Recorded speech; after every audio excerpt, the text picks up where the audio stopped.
My dad retired. He did not let me finish my sentence and interrupted again. Oh, then he must be dependent on you for his living after retirement? He didn't even let me complete my sentence before passing judgment.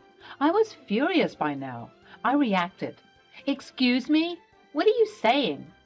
Don't be offended. It is common for a poor family to use their daughter to trap wealthy men for their inheritance.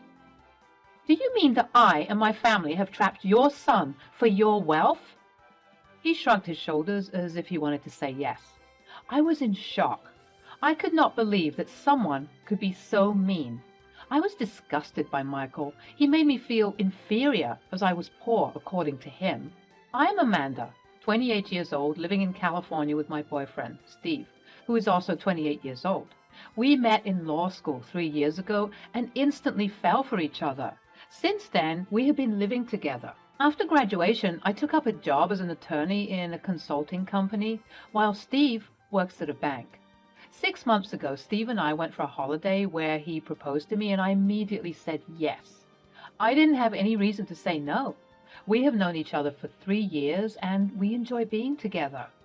After coming back from holiday, we decided to inform our parents about our wedding plans. It was decided that the coming weekend, we would meet my parents, and the following week, we would meet Steve's parents.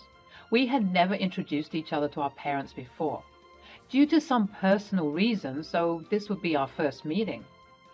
I was super excited about this plan. I could not control my excitement and immediately called up my mom. Mom, Steve proposed to me and we're planning to get married. Congratulations, sweetie. I am so happy for you both. Yeah, Mom, I'm happy too. So when can we meet Steve? We're planning to come home this Sunday. Does this sound good? Yes, sure. See you then. Bye. Bye. The following week, Steve and I drove to my parents' house in Sacramento. I'm born and brought up in Sacramento. My father, Mark Johnson, is a retired judge, and my mother is a homemaker. Steve was a little nervous on the way, but I tried to cheer him up by saying, "It would be fine. My parents are cool ones." "Oh, yeah? I'll find out today." As soon as we entered the house, my mom came running to welcome us. Steve greeted my mom with a nervous smile. She took us to the living room where Dad was sitting with his newspaper. Steve went towards him and offered a handshake. My dad immediately stood up and greeted Steve with a formal handshake. My father's politeness immediately turned off Steve's nervousness. We spent the day talking about work and life while enjoying the delicious lunch prepared by my mom. Dad shared his courtroom experiences with us. My parents liked Steve's polite nature. Steve, too, seemed to have a good time with my parents. We came back with happy memories. Steve looked relieved and delighted with the experience. I was happy, too. Next, it was my turn to meet Steve's parents. Steve was tense throughout the week after this meeting. When I asked him, he just said, I don't get along well with my father." "I know, don't worry. It is just a matter of a few hours. We will meet them and come back home." Steve's father, Michael Lewis, was a businessman, and he wanted Steve to join his real estate business. Steve didn't like his father's business and instead wanted to study law. Since then, they are not on good terms. While on the way to his parents' home, Steve told me, "Don't be upset if my father behaves arrogantly." "What? Why would he do so?" "I don't know. He might be just angry with me." "That was a long time ago. He must have forgiven you." Steve sighed. "I wish, but I know my father. He does not forgive that easily."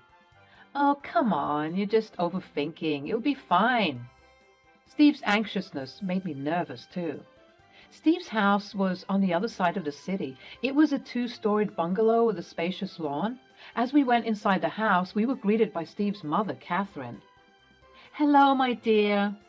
She greeted us with a warm hug. She looked like a kind and poised woman. She then took us to the lawn outside the bungalow where my fiancé's dad was waiting for us.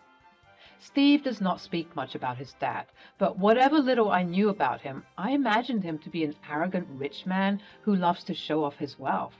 And guess what? He turned out to be exactly the same. He sat there with a folded arm. His stiff posture signified that he was still angry with Steve and wanted to unleash his frustration upon us. As soon as I made eye contact with Michael, I smiled wide and greeted him. "Hello, sir." He nodded with a straight face and gestured his hand towards the chair opposite to him. I sat down there. After we settled down, Catherine broke the awkward silence and said, "Amanda, you are so beautiful and elegant. Your parents have taken good care of you." "Oh, thank you so much for your kind words. You are beautiful too." "That's so sweet of you. Tell us more about yourself." Catherine's words were soothing. It gave me a little comfort to sit there in front of Michael, who was sitting cross-legged with folded arms and without any smile. I smiled at Catherine and said, "Well, I was born and brought up in Sacramento. I'm an attorney at a consulting firm." As soon as Michael heard this, his expression changed and he interrupted. "Wait, you work as an attorney? Why can't your father provide for you? Doesn't he earn well? What did your father do?" I was shocked by his response. I was wondering if I've said anything wrong. In my confused tone, I said, "My dad is retired." He did not let me finish my sentence and interrupted again. "Oh, then he must be dependent on you for his retirement life." He didn't even let me complete my sentence before passing judgment. I was furious by now. "Excuse me? What are you saying?" Don't be offended. It is common for a poor family to use their daughter to trap wealthy men for their inheritance." "Do you mean that I and my family have trapped your son for your wealth?" He shrugged his shoulders as if he wanted to say yes. I was in shock. I could not believe that someone could be so mean. I was disgusted by Michael. He made me feel inferior as I was poor, according to him. I wanted to leave that place immediately, but Steve held my hand and asked me to be seated for a while. He then turned towards Michael and said, "We are not here to listen to your taunts. We just came to inform you both that we are getting married in a few months." "And who's paying for this ceremony?" "That's not your business, Dad." "Of course it is. I know her parents cannot pay for a wedding ceremony. It would ultimately come on you. You have to take the burden on your shoulders, isn't it?" "It is mine and Amanda's matter as to who would pay for the ceremony." "Huh, you are already in her trap. First, she brainwashed you to leave this house and join that stupid law college, and now this wedding." Steve lost his cool and started shouting at Michael. "I left the house because I wanted to study law. I was not interested in running this real estate business. I didn't even know Amanda at that time. Then how can you blame her for this thing? You could have come home after your graduation, but this girl trapped you into living with her in that tiny apartment." Michael was being unreasonable with his allegations against me and my parents. He continued, "I have nothing further to say. You are running your life by marrying a poor girl. She and her parents seem to have already trapped you." "Dad, stop. I have met her parents. They are kind people and they are not interested in your wealth." The conversation between them got intense. "You have always made wrong choices in life. I already gave up on you when you decided to study that stupid law and work for a meager salary instead of joining my business. I hate your business because it is sick." "Oh, please, please stop this argument." Catherine intervened and asked them to stop. Steve stood up and stormed out of the lawn. I followed him. Catherine came running behind us, asking us to stop. "Steve, please stop." Steve ignored her and kept walking towards the exit of the bungalow. I looked back and saw that Catherine was running towards us with tears in her eyes. I stopped. She came to me and held my arm, saying, "Please, ask him to stop for a while. Last time also, he left like this and did not meet me for several years." I stood numb. I felt sorry for her as she was not at fault. She had to suffer because of her husband's arrogance. "Amanda, please, ask Steve to calm down." I didn't know what to say because I was upset too with Michael's words. I pacified her, saying, "Steve is angry now. Once he is in a better mood, I'll ask him to call you." "Yeah, please ask him to call me, please." "Sure, you take care, okay?" "Okay." She was still sobbing as I left the place. I came out of the bungalow to see Steve waiting for me inside the car. I got inside and we drove back. We did not speak a word on the way back home. Both of us were hurt and exhausted by what happened in his house. After dinner, Steve apologized to me for his father's behavior. Honey, I want to apologize for my father's behavior. I know he hurt you with his cruel words. Yeah, I know it is not your fault. Yet I can't get over the fact that he is such an arrogant man. How can someone be so rude? I know he's your father and I shouldn't be saying these things about him, but he was mean to me. He has always been a mean person. Sadly, my mom has to suffer because of his arrogant nature. I wonder how she's tolerating your father for all these years. Yeah, Mom has always been a soft-natured woman. Dad seems to be exploiting her forgiving and caring nature. I feel sorry for your mother. I feel sorry for her too. I cut off ties with her when I'm angry with Dad, but she has always loved and supported me. You shouldn't punish her for your father's mistake. You should call her now. She was really upset when you left the house in anger. You're right. Let me call her. Thanks for supporting me. Steve called his mom and pacified her while I was still in shock. I was worried that Michael might insult my parents at our wedding. When Steve came back after talking to his mom, I confronted these thoughts to him. He said that he'll figure out something. I wanted to tell him not to call his dad to our wedding, but I couldn't say that up front. We started our wedding preparation. I always wanted to marry on my parents' wedding anniversary and in the same church as them. I told Steve about this wish of mine when we started dating. He was quite amused with this initially, but later he agreed to this, as it was not a big deal. The date was 6 months away. We spent the time preparing for our big day bit by bit. We booked a resort in Sacramento for the wedding dinner. My parents wanted to have a pre-wedding dinner with Steve's parents so that the family can get to know each other. Steve was hesitant about this, and so was I. We both knew that Michael would screw up this get-together. I told my parents that Steve's dad is a busy man and is mostly traveling for his business purpose. My father sensed that something was wrong when we were reluctant to have a family get-together, but he did not say anything. Steve informed his mom about the wedding date and location. She was happy and excited about this. She called me a couple of times asking about the wedding preparations and everything. She was a sweet lady. As the wedding date came near, I was getting worried about facing Michael again on my big day. Many a time I thought of asking Steve not to invite Michael, but my parents would become suspicious of his absence.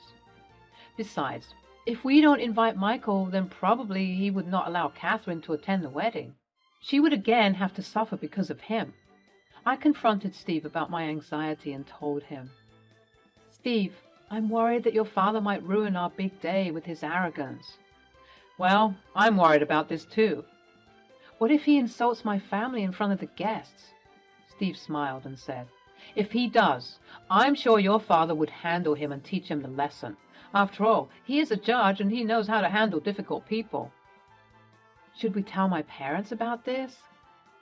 "No, they might stress unnecessarily like you, so let it be. If anything happens, I'll ensure that my dad doesn't cross his line." I was still not convinced. Steve looked at me and said, "Honey, no matter what happens, I'll always be on your side, so cheer up." His answer was assuring. I knew my father can handle this situation.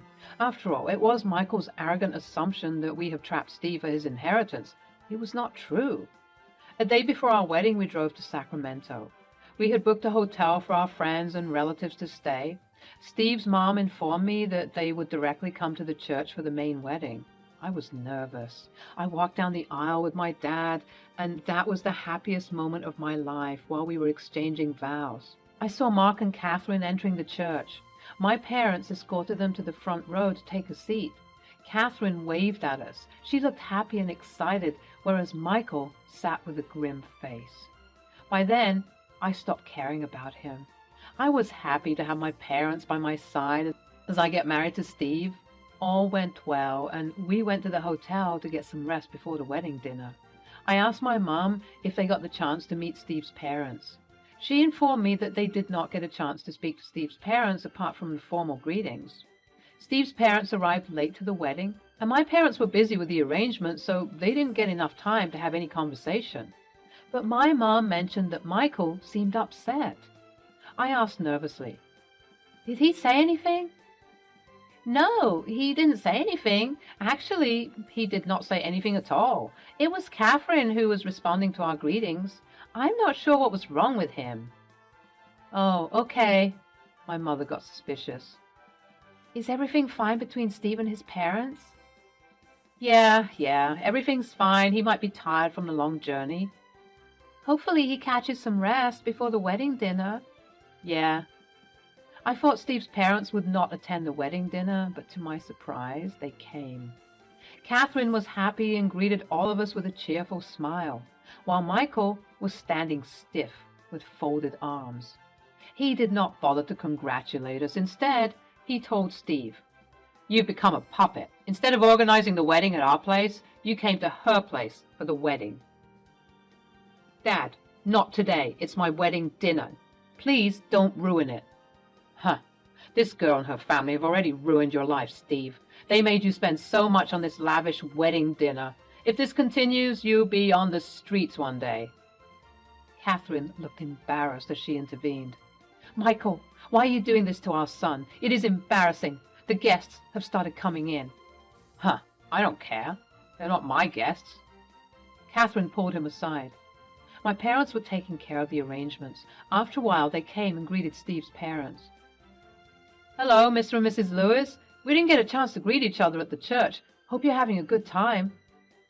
"Hello, Mr. and Mrs. Johnson. Thanks for the warm welcome. Yes, we are enjoying the evening." Michael faked his smile and said, "Hello. Yes, we didn't get the chance for a formal introduction. My name is Michael Lewis, and I run a real estate business with an annual turnover of over $10 million. "That's impressive. Glad to know." Michael interrupted again. Yeah, I know you must have been impressed. Amanda told me that you're retired now. It must be difficult for you." "What? Difficult? Why? I get a handsome pension from the government for my service. I'm a retired judge, and not a retired janitor." My dad responded humorously. "What? You're a retired judge?" "Yes. Why, is that a surprise? Did you assume that I was a janitor?" Saying this, my father burst out in laughter. My father realized that Michael was trying to show off his wealth. Hence, he gave a befitting reply to him in a humorous way. Michael turned pale and could not find words. He responded in a low voice. "What? No, I did not assume anything as such. Actually, I didn't know that you were into government services." "All right. Now that you know, do you have anything to say?" "No, I'm good. Thanks." Steve was right that my father can well handle Michael. Michael made me feel inferior, thinking I was poor. Now he was shocked to know that my father was a judge at Sacramento Court. "Well, excuse us. We have to attend to other guests. Please enjoy the dinner." "Sure, please go ahead. We'll take care of ourselves." My parents went to greet their friends. Michael pulled Steve aside and said, "Why didn't you tell me that her dad is a retired judge?" Amanda wanted to say, but you didn't let her complete the sentence. "Now, please excuse us. We want to enjoy our wedding dinner." Michael's face turned red in anger. He came to the party thinking that he was the wealthiest man at the party, and my parents were poor. Now it hurts his ego to see renowned government officials and bureaucrats joining the party with my parents. He had no one left to unleash his frustration other than Catherine. He looked frustrated for the rest of the evening, but faked his smile when my parents introduced him to high-profile guests. He then left the party early, forcing Catherine to join him. She wanted to spend time with us, but Michael didn't let her stay. I felt sorry for her. After a few months, I got to know that Catherine has decided to divorce Michael as she could no longer take his dominance. Steve told me that Michael did not start this business of his own. It was of his paternal grandfather. That is, Catherine's father. As Catherine was a single daughter, her father handed over the business to Michael before moving to the countryside to spend his retired life. Although Michael was running the business at the forefront, the actual owner of the business was Catherine. She took away his father's ancestral business from Michael and handed it over to her first cousin. The bungalow at which Steve's parents lived was also Catherine's ancestral home. After their divorce, Michael was chased out of that house, and now he has no place to live. I got to know from Catherine that Michael's parents and his siblings have also cut off all ties with him long back as Michael insulted his parents for their poverty. Michael had no one to go to, and now he's doing odd jobs to make a living. I don't feel sorry for him because he has ruined all his relationships because of his shallow nature. He was arrogant about his wealth, which was not even his. After knowing all this, I'm convinced that Michael married Catherine only for her wealth. That is why he considers everyone to be greedy like him. Steve and I often visit Catherine in her bungalow. She has started organic farming in the backyard where she grows organic fruits and vegetables. She brings fresh fruits for us from her farm whenever she visits us. I feel happy to see her independent and living happily on her terms and not dictated by her cruel husband. Steve and I are also living a happy and prosperous life.